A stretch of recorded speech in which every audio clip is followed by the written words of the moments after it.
Today I'd like to talk about great books that have serious errors in the text.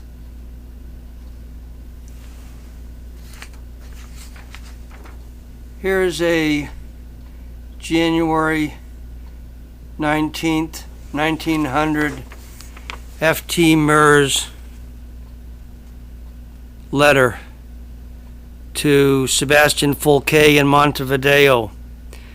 F.T. Merz, this is a Xerox of a document I have. It's somewhere. I've got 45 foot thick of books in my library. But it shows F.T. Merz, M-E-R-Z, Marknenkirchen, Germany. And he was writing to Sebastian Fulke in Montevideo, Uruguay, trying to sell him high quality strings.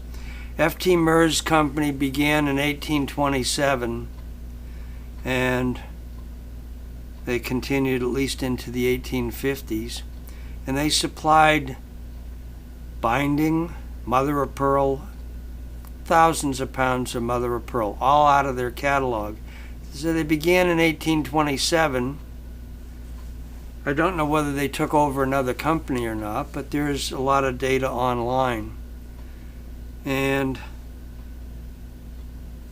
they said they supplied everything. A lot of people think about Martin guitars with all the mother of pearl D41s, D42s, D45s, and that was all stuff out of a catalog. The placement on the guitar, that was Martin's creation, but it was nothing that they cut up themselves. This was all shipped.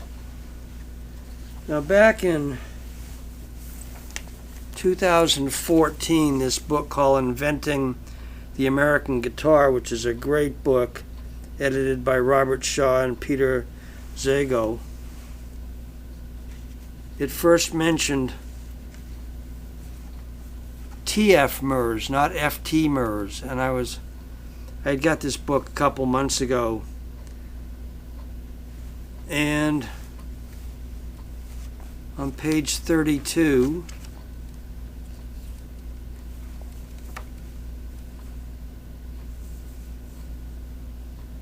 it states, shipments from T.F. Merz in Marknenkirchen, C.F. Martin's primary supplier of wholesale European goods during this period, were addressed to Martin and Schatz, previous partner before he was on his own, indicating that their partnership was recognized among both the American and the Vogtland, which was the name for Germany before Germany became a country in 1871.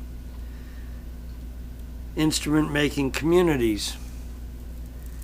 So I was first drawn to the T.F. Merz as opposed to F.T. Merz, the correct spelling and sequence of the initials, by a great book that just came out a few months ago. I heard about this on George Gruhn's Friday 9 o'clock Pacific Standard Time Zoom class, I could call it. George I've known since about 1983, got his catalog back then, but he raved about this book, and I ordered it while the show was still going. And I talked to Greg Hutton, probably 6-8 years ago for about an hour and a half, and I got off the phone and said, man, that guy is the most authoritative guy on C.F. Martin I've ever heard of, having looked at various books and had various instruments to sell once in a while. I'm basically a classical guitar dealer, but I've had Martin guitars, mandolins, etc. And so I'm reading through this book. Go to page 35.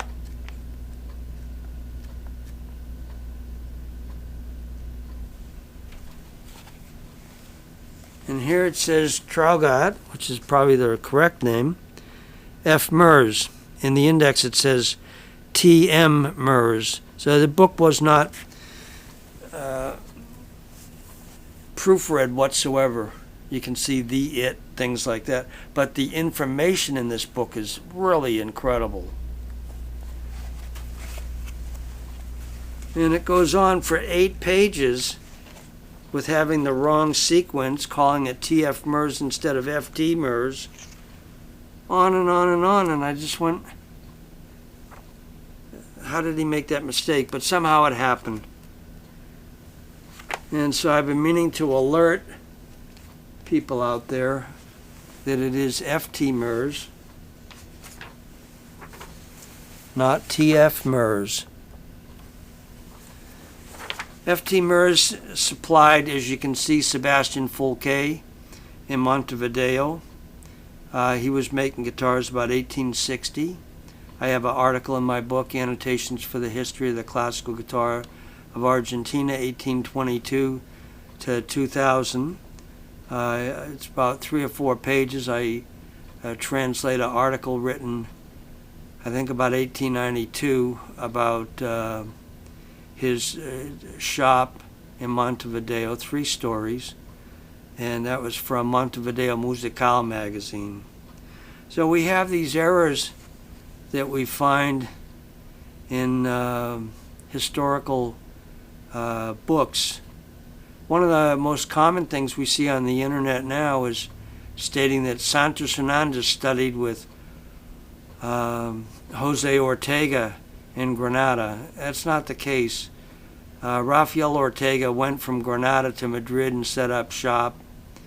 And Santos had worked for Valentin Viudas on the same street in Madrid.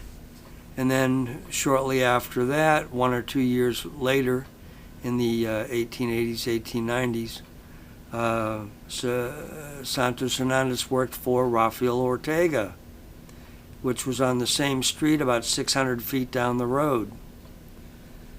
And so people are well-meaning. They want to share as much history, but sometimes they make mistakes.